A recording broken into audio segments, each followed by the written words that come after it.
Hi everyone, Farmer Joe here, coming at you fresh from the field. Welcome to the next stop on our self-guided virtual reality farm tour. So today what we're looking at here is getting ready for next year's veggies. What we've done here is, this was actually our rye cover crop, that, like what we saw at the last station, that was mowed about 4 weeks ago.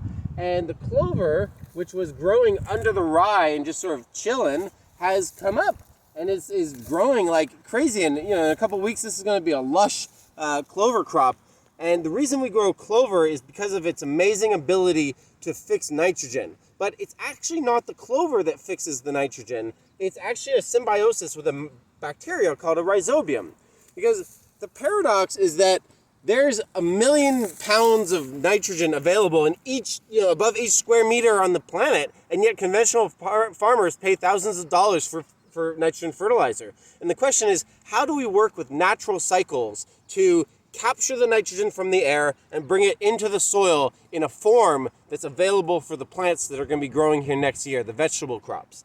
And so one of the ways that we do that is by using legumes. Legumes are all the crops in the clover, alfalfa, peas, beans, chickpeas, all those crops. And they have a unique symbiosis with bacteria called rhizobium.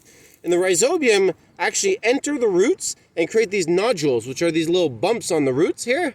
And they are able to capture nitrogen from the atmosphere, separate out the diatomic nitrogen into a form that's actually usable by plants, and then they trade it with the plant in exchange for sugar. So the clover captures carbon from the atmosphere, turns into sugar, and trades it with the bacteria in exchange for nitrogen.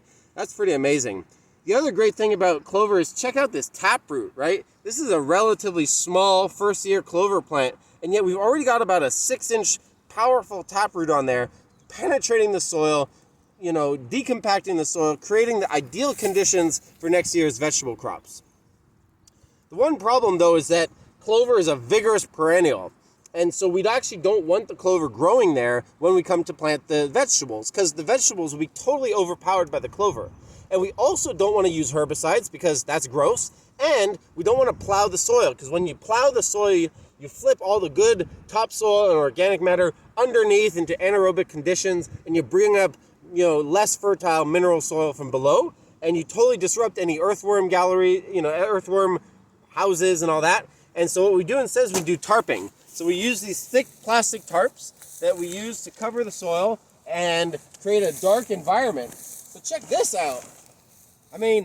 This is the clover growing, and right next to it, there was clover there, but because there was no light, it totally killed the clover. And so we'll be able to get in here and just get this ground ready for next year.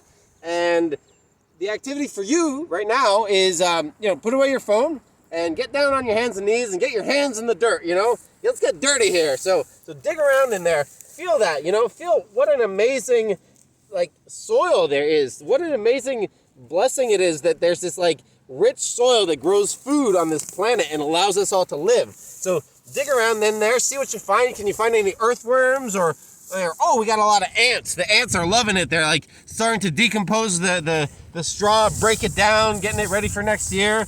Dig around in there, see what you can find, and have fun, get dirty. All right, see ya.